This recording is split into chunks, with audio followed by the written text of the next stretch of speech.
everybody. Welcome to I think this is our um, third Friday Forum in the series. And it's been, sorry, our fourth Friday Forum. And so it has been really wonderful. We've gotten to talk to some amazing folks. And our theme is the state of our democracy. So we are kind of just zooming out and thinking about the ways people participate in and out of the polls. We are super grateful to our sponsors. Casey named them in the chat, but I'm just going to go through and thank the Center for Advanced Studies, the Department of Journalism, Department of Religion, Educational Policy, Organization and Leadership, the Humanities Research Institute, LGBTQ Resource Center, the McKinley Foundation, the Office of the Provost, the School of Social Work, the Social Action Committee of the Unitarian Universalist Church of Champaign-Urbana, the Urbana-Champaign Friends Meeting, Women in Gender and Global Perspectives Program, and the First Mennonite Church of Champaign-Urbana. Thank you so much for making this series possible. We are grateful to all of you. And with that, I am going to introduce Ray. Sorry, that disappeared. So Ray is the co-founder of the Immigrant Youth Justice League, which later became Organized Communities Against Deportations, OCAD, which is a local nonprofit focused on advocating against the deportation, detention, and criminalization of immigrants. So with that, I'm going to hand it over to you, Ray. Thank you so much again for being here and talking to us today. And the floor is yours. Yeah, thank you. And thank you everyone for being here today. I'm gonna share my screen because I would like to talk a little bit more about OCAD before getting started to discuss the topic at hand today. But yeah, like it was mentioned, my name is Andre Wences. I'm an organizer with Organized Communities Against Deportations. We are an organization that has been around since 2013. And a little bit about about me and how I came into this work. I was undocumented for 17 years. Grew up in Chicago in the Little Village neighborhood, undocumented since I was 9, up until 3 years ago or so.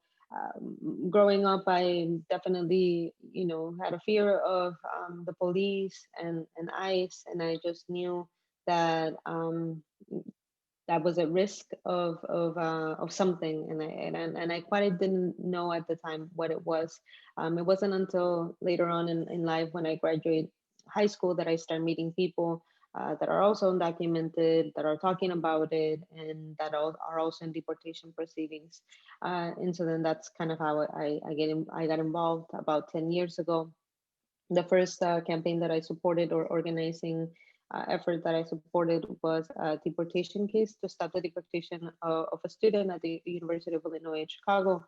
And from there, the work that I've been supporting kind of has been around the same lines, against deportations, detention, and also criminalization. And so in 2013, Organized Communities Against Deportations was, a little bit before that, we were the Immigrant Youth Justice League. We started seeing that there was an increase in the way that police was operating locally with ICE or collaborating. And we were also seeing that at the federal level, the Obama administration was pushing programs such as Secure Communities, that were really seeking to formalize that police ICE collaboration at the local level. Secure Communities was a program that would basically allow police to act like immigration agents. And so I remember that in 2011, there was a series of task force meetings that the administration set forth. And at the time, AJO, which later became OCAD, we went out there and took part in a direct action and civil disobedience, denouncing the task force and announcing the entire program, and kind of calling out the fact that this these type of programs were not going to make communities safer. It was actually going to make communities less safe, and create a lot of fear, especially around the undocumented community and people that are marginalized or targeted by the police and law enforcement. And so then OCAD was created in a time where we felt like there needed to be an intervention, and also specifically an intervention and groups, or a group that was talking about the connection between criminalization and immigration. Preceding OCAD, there had been deportation campaigns, but they were very much framed around this idea that there's like the good immigrants, right? And then there's the bad immigrants. And so OCAD's intervention a little bit came as a way of saying, like, actually, we need to analyze the system. We need to look at the system from in a broader sense, and it's not about good immigrants and bad immigrants. It's actually like the system is working to specifically criminalize people, put them in detention, profit off of that, and eventually deport them, and then the continuous punishments that people have to face in the legal in the legal immigration sense. And so OCAD, as our mission, we are continuing to do grassroots organizing, legal and policy work, direct action, and civil disobedience. And we also collaborate with other organizations here, specifically in Chicago, that are also working to abolish the police, or abolish CBP, the Border Patrol, ICE. And so we're really involved in those types of efforts, because we believe that, that the emphasis on punishment, on criminalization and incarceration is actually the wrong focus. We should be focusing on more restorative and transformative ways of addressing problems in our society. But then also more so, it's just like detention is inhumane. There are no human rights in detention centers or in prisons. So moving on, OCAD's vision, I mean, again, we envision a future without displacement and borders, without incarceration and or deportations. And one of the things that I really like about OCAD is that we try to think about the future that we want to live in, and kind of like root a lot of our work in that. And so a lot of it is like rooted in not in punishment, but in other alternatives to have communities feel safer. So how do we fight back? And I wanted to touch a little bit more about in terms of like what happened during the Obama administration. I mean, this series is called, the State of Democracy. And what I can say, as a formerly undocumented person, and also a person that has been, supporting people in deportation proceedings and in detention, is that the undocumented people have been left outside of the democratic process. But not only have people been left outside of the democratic process, there have been times when the process and the democratic system itself, actually ends up punishing the immigrants or undocumented community. And also, the issue is very politicized.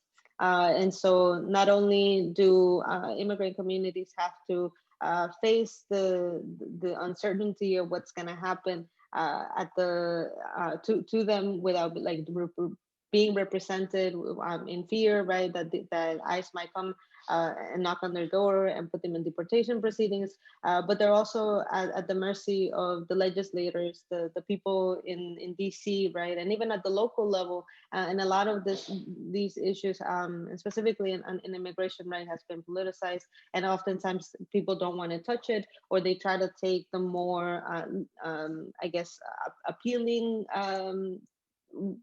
way of framing immigration, right, which is again really leaning on this idea that there's like the good immigrants that we should be rewarding, and then there's the bad immigrants that should be deported. And in terms of how organizations like OCAD and other groups throughout the country have been able to fight back, and really also impact the process, the democratic process and the system, has really been by rooting the work on campaigns that talk about the contradictions, right, in the system, that also campaigns and efforts that highlight the way in which ICE and CBP are actually agencies that operate oftentimes without any type of meaningful oversight, or consequence, or that they don't, oftentimes the agencies don't face consequences for the actions that they take. And then the other thing that also has helped is really the campaigns on really emphasizing, highlighting how an attack on immigrant community, an attack on marginalized communities, and the rise of letting the rise of criminalization and surveillance continue is actually ultimately going to impact not just the undocumented community, but as we have seen, the attacks can escalate to target even citizens or documented people, or people that are in some way or another have status. And want to take a little bit step back and say that the Obama administration actually left a really good system to be used and at the hands of the Trump administration. The system that we now coin the deportation machine, right, was infrastructure that had been built over the years since the inception of the Department of Homeland Security back in the early 2000s. The infrastructure, as I mentioned earlier, was trying to was actually really getting amplified and getting built internally, as we have seen with the fact that in 2011 they were trying to implement at the federal level like programs like secure communities, because there was pushback from community organizations and politically it was not good on the Obama administration. The secure communities, things like the secure communities, at least in places like Illinois, were put to rest, and that didn't allow for maybe the rise of the surveillance that we're seeing now at that time. However, the root is there, and so it only took Trump to come into office to really also for us to see as organizers and people that have been following kind of like how ICE is operating, to see the level of investment that the Obama administration had been already laying out for this new administration. And so in terms of how this impacts the state of democracy, I think it's really important to look at what's been happening with the uprisings, right? What we're seeing, what this summer is leaving us, or at least leaving me with, is the fact that like now we're seeing when full force, kind of how these militarized agencies can be used against people that are not just undocumented or immigrants, but are actually also being used against citizens. An example of this is during the Obama years and now under the Trump administration, surveillance tactics have definitely increased. We have seen how not only has surveillance in the public sector increased by contracts that public entities, law enforcement are acquiring with private institutions to get out, like access to algorithms, to get access to face recognition um, technology, plate reading technology. So all of that, while it might have not exactly materialized under the Obama administration, was definitely the direction in which the agency was already going. And what we're seeing under the Trump administration is that since there had not been and still continues to be no oversight, all of these things are just obviously going to be even more intense. The other thing that we're seeing, right, is the we have seen this along for a long time, right? But it's the rise of militarization of these agencies.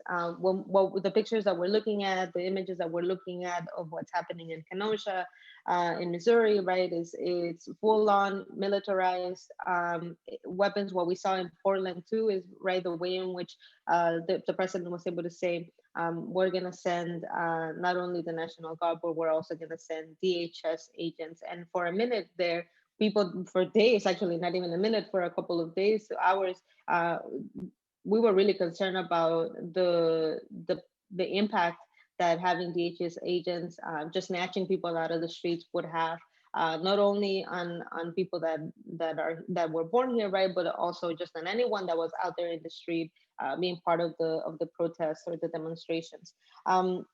And then lastly, and it's a point that I kind of been alluding throughout, the fact that there has been no accountability. The Obama administration left also a system with no accountability. I remember there were campaigns that I was a part of in different parts of the country where we would try to go up the ladder of accountability when there was, when people were being targeted in detention. And I remember like we would go up the ladder and eventually we would hit a point where like there was just, it just seemed like ICE could not be held accountable. One way in which people have been fighting back under this administration and even during the Obama administration is through lawsuits. So one way uh, undocumented people specifically have been leading on fighting back against the system of deportations. It's actually by using their cases as public campaigns to put pressure by suing the agency. We have the case of uh, Genoveva Ramirez, who I'll show a picture of her later on. But basically, Genoveva Ramirez was in deportation proceedings under the Obama administration. OCAD led a successful campaign along her family to get her released. She was released. Her case was not closed. So she continued to go to check-ins, and then when the Trump administration took over, she was actually called into the ICE office, and they were going to detain her. And so we had to do this another whole other public campaign to pressure the agency to let her go. But I think all of this, just to conclude, that under the Trump administration, we started seeing also how the infrastructure and the information that was acquired under the Obama administration was actually also being used to target people. And then through cases like Genoveva's case, we were able to see that actually we were now dealing with an agency that kind of felt like they could do anything and like they would not be held accountable. Furthermore, because for Genoveva specifically, we had the support of Representative Chakowski, Senator Dick Durbin. Physically with her that day, there was State Senator Lisa Hernandez and Alderman Carlos Rosa here in Chicago, and even I believe the Representative Chuy Garcia was there.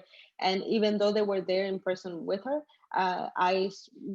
agents completely were like, well, if I want to deport her right now, we're gonna deport her, and there's nothing that they can do about it. And so that very early on in 2017 really let us know that we were dealing with an agency that was only going to get worse, and that we would probably have to start looking and thinking about other ways to target the agency, because bringing elected officials was obviously not working anymore, or was not going to work anymore. And then also like we were starting to assume and to our assessment was that that this agency was actually not going to be a movable agency, meaning that they were not going to move on closing deportation cases, they were not going to move on releasing people unless there were like extraordinary circumstances. And so I also wanted to, talk a little bit about, again, how anti-deportation campaigns are actually also a way in which we have been able, OCAD and other groups around the country have been able to push back and try to change the state, or make the case for how the state of democracy is actually in dire conditions at this moment. Like mentioned before, people like Jesus, Alberto, Francisco Morales, Francisco Silva, Carlos Ñañez. There were people that were in deportation proceeding. Francisco Morales and Francisco Silva were actually released early on during the COVID pandemic because we were also organizing to get them released. Carlos Ñañez was released back in July. And unfortunately, Jesus Alberto Lopez was deported back in June. And so I think I want to focus more a little bit on Beto's case, which I think really also shows the way in which the system is failing people that even should be in some ways have some protection, or have an opportunity to be off the radar of ICE. But as we have seen, ICE is actually a very vindictive agency. So in the case of Beto Lopez, he was detained last year in 20. 2019, in May of 2019. There was a public campaign for about 10 months. He was released back at the beginning of this year, and then ICE continued to target him and ask him to come into a check-in. He showed up at a check-in back in June. The pandemic was still going on, and I mean, it's still going on, right? So there's a case. We'll be making the case that people should not be like rape should not happen during the pandemic, and people should not be in detention during this pandemic. However, what we saw was that actually ICE took Beto into detention again, and they deported him within like 48 hours. I think what Beto's case really shows is the way in which specifically ICE was able to move so many resources so quickly, and then like in less than 48 hours he was deported. And so again, it's just like the extent that these agencies at the federal level have been really either like one their surveillance technology, but also their communication has increased to the extent that like they're able to coordinate the deportation of somebody out of the Midwest to Mexico City in less than 48 hours. And so it really, I think it's concerning. Deportation cases are not always winnable. We're not always able to stop deportation cases. But again, I feel like this is one way in which organizers and just people in the community have been able to fight back and really make the case as to like why we should be paying attention as to how the DHS is functioning, because like I mentioned earlier, like any attack on immigrant communities, on marginalized communities, if without opposition and without going unchecked, might actually lead to an expansion of those attacks, or even the expansion of the communities that are being attacked.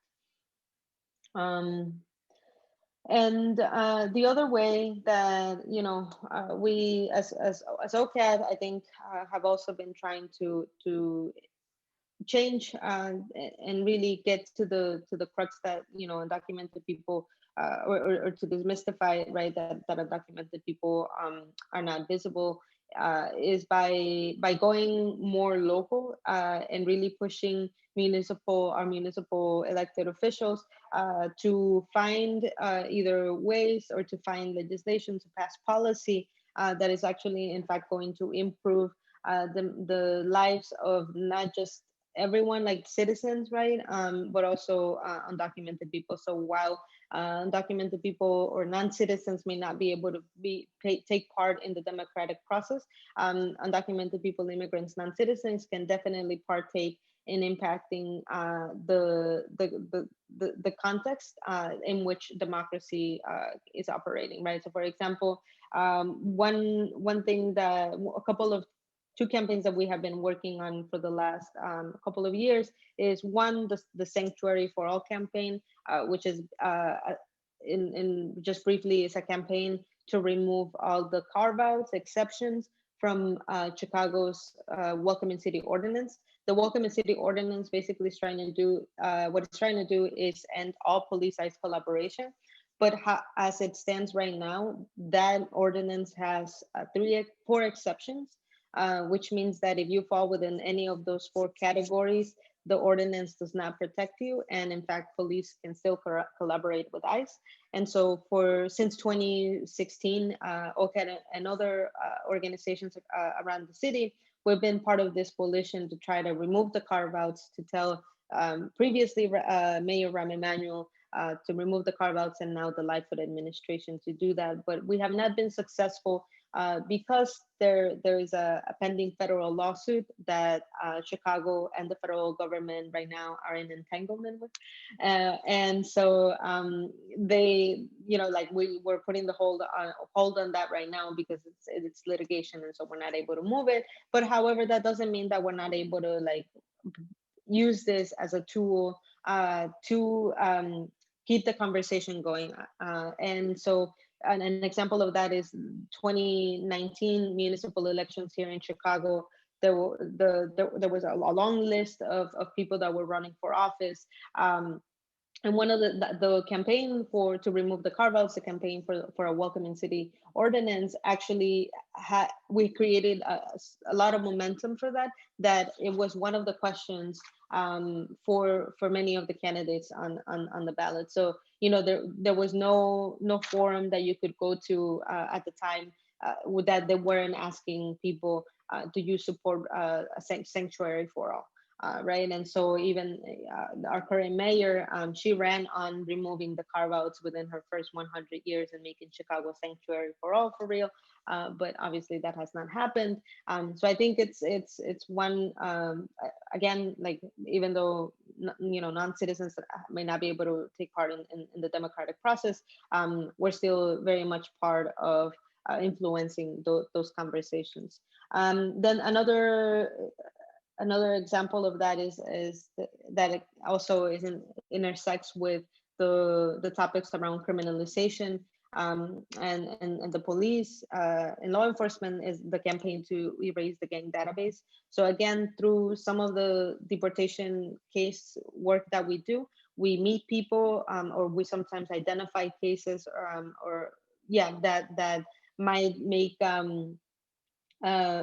we might be able to talk about and kind of show light and like on a bigger problem. So for example, in the case of the gang database, the reason why we started that campaign is because one of our members was detained early on the Trump administration here in Chicago, and he was detained for like another 10 months or so. He had to sue the Chicago Police Department to know more about why he had been detained by ICE. And basically, long story short, the reason why ICE raided his home is because his information was in a Chicago maintained database, where Chicago Police Department inputs the information of alleged gang members, his information was ended up in that database without his knowledge or consent.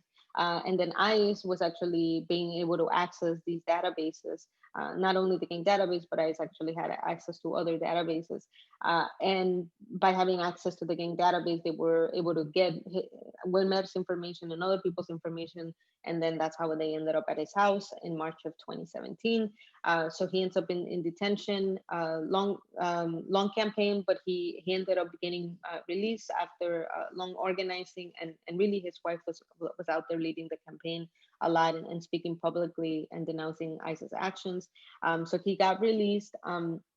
But what we ended up finding out is that that the Chicago Police Department was still operating this database, that ICE was still having access to that database. And so we made it a point to create a coalition of organizations that come from communities that are also impacted by the gang database. The gang database is actually made up of I believe it was like more than 90% of people in the gang database are coming from the Black community, then followed by the Latinx community, with I think only 1% is a makeup of white individuals that have been added to, whose information has been added to the gang database.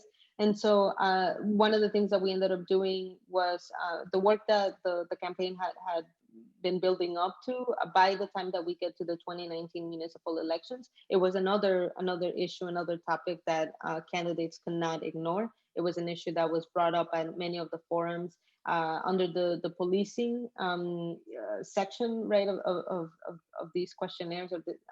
And the question was very much like, would you support erasing the gang database? So whereas I myself I couldn't vote. I still can't vote. But I felt like my involvement in that campaign and being able to talk about not just the way that it impacts the immigrant community and non-citizens, but the way that the Chicago Gang database actually shows how surveillance is actively working in our communities. And while I wasn't able to vote, being able to be part of those conversations and the fight and the campaign to expose that was, I think, a way in which like I was able to be part of the process, while on the outskirts, right? But still like being able to influence those conversations. And really, I think what OCAD and other organizations also did was create or help build the landscape of right now that we have too, in terms of talking about the way in which like surveillance is being used against communities, and then with the uprisings, while what we're seeing right now is unprecedented, and we really don't know what's going to happen at the uh, after the elections. And I mean, we're hearing a lot of like scenarios, right, that could play out. But I think one thing that I would say is that, in terms of that, is that the immigrant right. I feel like the immigrant rights movement has been bringing the alarm in terms of how DHS is this emboldened and in many times unchecked agency, and I think I have even heard or read some in some places that it's like almost like Trump's army or Trump's police. So moving forward, now that the elections are coming up, and there's these different scenarios, and the state of democracy, I think it's pretty much like at that's a really good, like, it's a really big question, and I don't know that I'm confident that we'll get out of this one with like with democracy necessarily winning without like having been untouched or uninfluenced. I do think that we should be talking about how the demilitarization of agencies like DHS, right, or focusing on conversations around defunding the police and investing in communities are actually the way that we reinforce democracy, and kind of walk away, or try to at least to fight back against what we're seeing right now, is which is the rise of fascism. And so all that to say that personally, and even in the most recent conversations that I've had with my team, when we're talking about the cases, right, of people that are going to be really like that are, everyone's lives are going to be impacted by this election, but I'm thinking about the people that I specifically work with, and that I'm accountable to. And when we've been having these recent conversations about like, hey, like we have this case, this person whose deportation case is ongoing, like what's going to happen if Trump doesn't leave office, and what's going to happen, like it's almost like we can't really talk. We want to plan for definitely like long-term campaign to get this person's case closed, and get it over with, but knowing that the real threat of a stolen, or like that there's a threat that there could be like a rise in violence from white extremist groups, white supremacist groups. I think for us, at least in OCAD, we're really thinking about like, well, how do we do both? Like, how do we continue to to denounce the system, work outside of it, because that's kind of like the role that we have right now, push for accountability, push to stop deportations, while at the same time we're prepping for maybe more ongoing and stronger attacks on the hands of the administration, not just on non-citizens, but also the rest of the the population in the country. And so all of that to say also that I think uh, we saw the debate this week. I think was just hard, definitely hard to watch, and it just kind of left me thinking about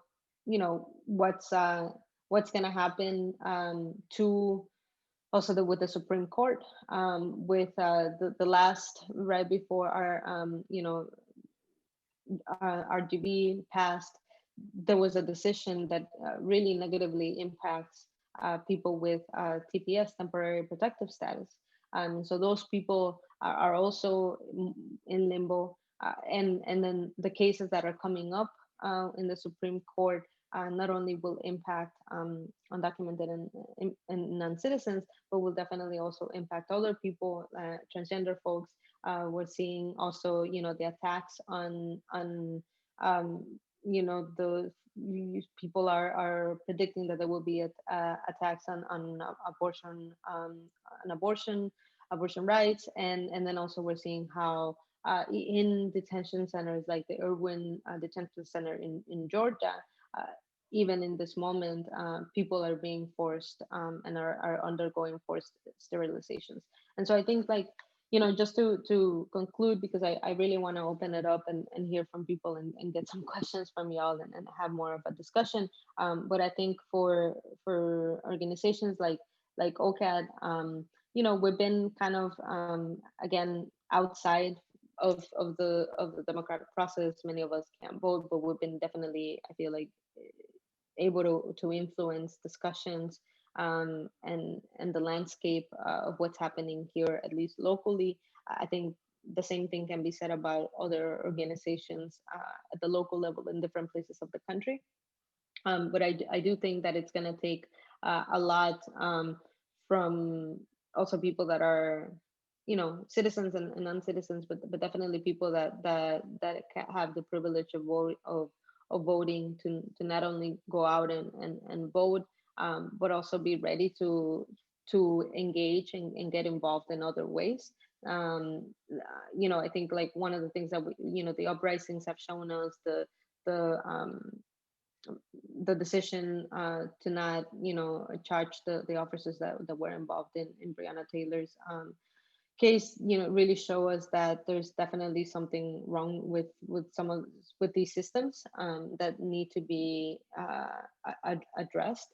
And so I'm definitely encouraging people to go out and exercise the right to vote, but and then also encouraging, uh, other ways that people can engage, and also, like, calling that it might not, that these type of changes might actually have to happen outside of what we now know as this democratic system, which, I would dare say, like, sometimes it doesn't feel like it's that way.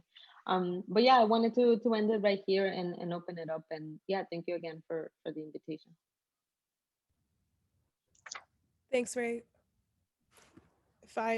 If we were all in person, I think we would all clap for you right now. So thank you. Thank you. Yeah, so we are going to open up the floor for questions.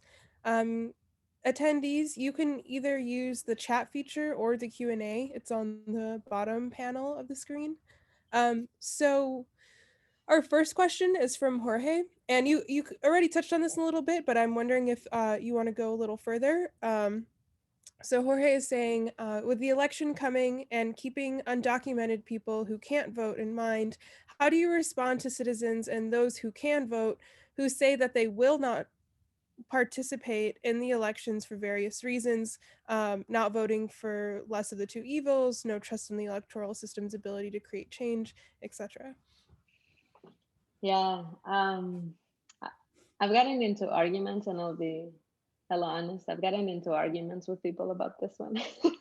um, I have really strong feelings, but I'll say that, you know, yes, if I don't think, I haven't talked to anyone in the last couple of months that has said or expressed excitement about being part of the voting process this year. I've definitely heard a lot of apathy, and almost, anger, right, resentment that their candidate, didn't make it to the last stage of the election. And what I would say is, um, that really, I don't want to say, like, this is the most important. Like, I've been hearing this, people say this a lot, like, this is the most important election of our lives, but I really feel like it is again. And so what I would say is, like, you need to take part in this process, and if you don't take part in this process, the stakes are really high. We have only seen, I think, only part of what we could be facing, in 4 more years under this administration. The last 4 years have been extremely harmful.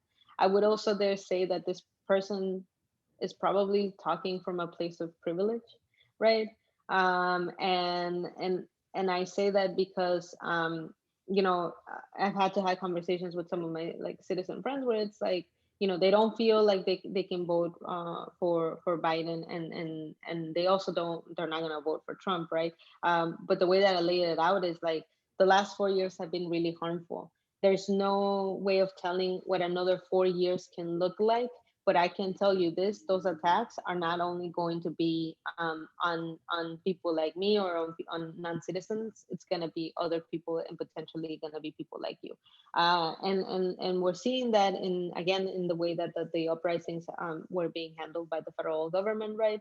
I mean, really like taking out, sending DHS agents without any uniform, without any sort of identification, and snatching people off the streets. I mean, I've seen images like that before in documentaries about dictators, and that's scary. And I think that's the type of just like we should be calling it, like, yeah, you may not feel excited to vote, and we're straight up leading, like going into like fascism. So what is it going to be? Is it going to be I'm going to see what happens, and see if fascism wins, or is it going to be like, you know I'm going to be part of this process? I know I don't like it, I know I don't trust it, but I'm going to use my privilege, I'm going to use this opportunity to engage in holding the system accountable in other ways. Because like I said, I think we need to, like, people need to start being creative and not just wait for the system as it is right now, to bring about solutions to the problems that have been ongoing for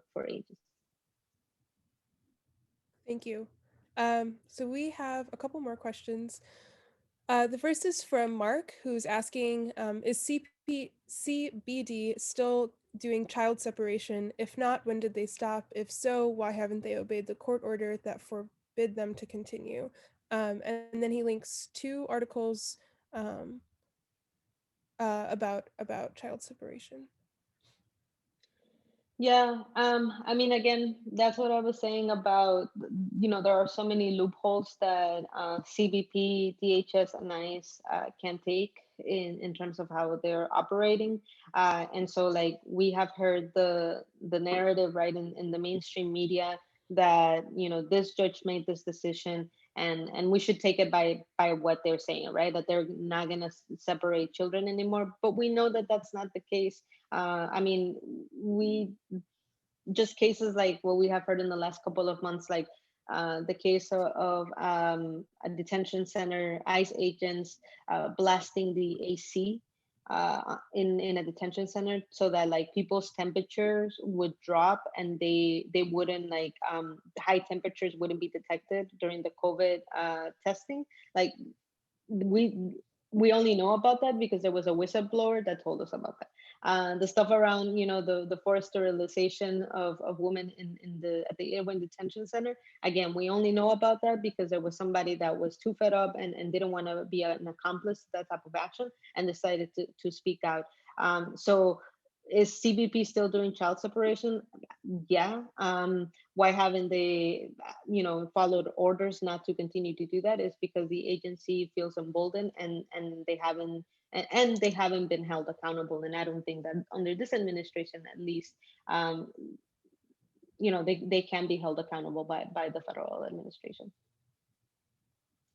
Thank you for answering that. Um, I think especially what you said about like the sanctuary cities and those loopholes that exist there, and I think that's why organizations like OCAD, who can call out these loopholes and have campaigns around why you know the particularities matter, Hmm. is really important. So we have two questions from Kat.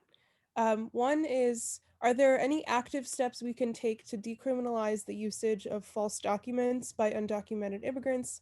And the second question is, what ways can we work towards providing healthcare for undocumented immigrants, especially those who are uninsured?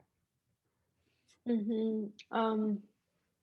So in terms of the first question, mm, I don't have specifics about um, a legislation to decriminalize the use of false documents.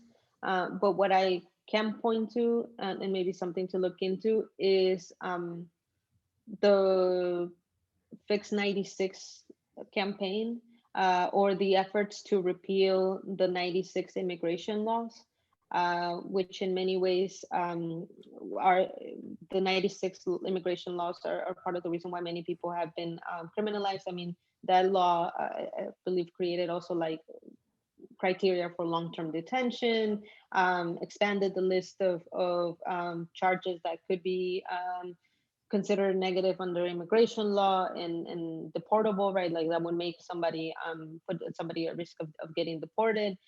So yeah, I think looking at those types of legislations that have been passed over the years, like the 96, like the 86, and then probably reaching out to your elected official to see if they themselves have been involved in any type of effort at the federal level or local level to try to decriminalize the use of false documents.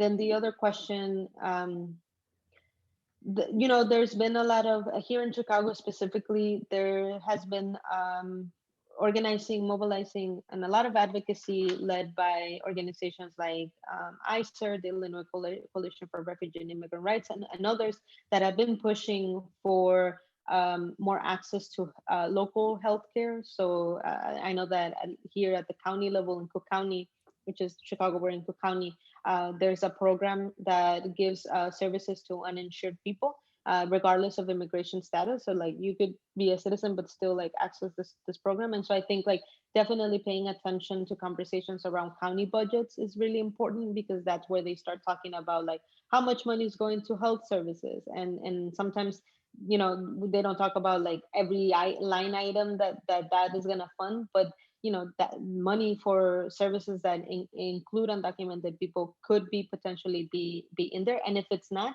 that's actually also another opportunity of advocacy, right? Like making sure that you're going to your county level or at the city level, like what services or funds are available, can be accessed by, be allocated from the local government, to be accessed by non-citizens.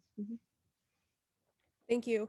I think people are paying more attention to county budgets than at least I've ever seen in my lifetime, with the defund police movement. So I think like pushing ourselves to go to be more comprehensive about what we expect from our county budgets is super important. Yeah, definitely. And then also playing around with like city budget and county budget and even at the state budget, right? But like, for example, here in Chicago, one thing that we know is that it's sometimes easier to influence at the county level because there's only 12 representatives, 12 commissioners, whereas we have a really polarized and big list of city council members, that oftentimes is hard to get on the same page. So then like being able to see also like how people are being strategic about that. Cool. My question for you is how can people support OCAD and support the campaigns and work that y'all are doing? Yeah, thank you. Definitely visiting our social media, our Facebook. You can go to the sign up form and sign up for our newsletters. We also send out sometimes action alerts for specific cases that we're supporting. So signing petitions is really helpful. If you are on our social media, following on Facebook, Instagram, or Twitter, and you see us that we're asking you to make a call or sign a petition, do that, because it actually does help a lot. We have gotten and people that have been in detention, have been released, tell us things like, hey, while I was in detention, the agents were talking about how there's a petition out there for me, or sometimes it comes up in conversations, and we really know that it's the reason why we're doing it too, is to let eyes know that there's people organizing, but also to create more pressure and hopefully bring about some change in those campaigns. But then also, I would say, if you sign up for a newsletter, but you actually want to be more involved, you're ready to like put down some like time to volunteer, then you can head over to our website. It's organizedcommunities.org. And in there, there's a little get involved tab that you can click, and there's a form that you can fill out and basically just like input your request. And this is also, so for example, if you're part of an organization and would like OCAD to do a speaking engagement, you can also go to that form. If you're also seeking for support in the deportation case, you can either call the hotline. That number is available also on the website, but then you can also chat us on the website, and we'll be able to connect you to the deportation defense organizer. Wonderful, thank you. So I linked the website, organizedcommunities.org, and the Facebook page in the chat. So if you're here listening, please save those links and we can post them on our social media later today too. Um, thank you, Ray. I really appreciate your time, and you've given us a lot to think about in the next couple weeks as we get ready to vote and think about what's at stake. So, do you have any closing Cool. thoughts that you'd like to share? Fill out the census. Make sure your family and friends fill out the census. Yeah, and if you again want to get involved, reach out to OCAD. And thank you again for the invitation. Great, wonderful. Well, enjoy your weekend, and thanks everybody for tuning in and listening.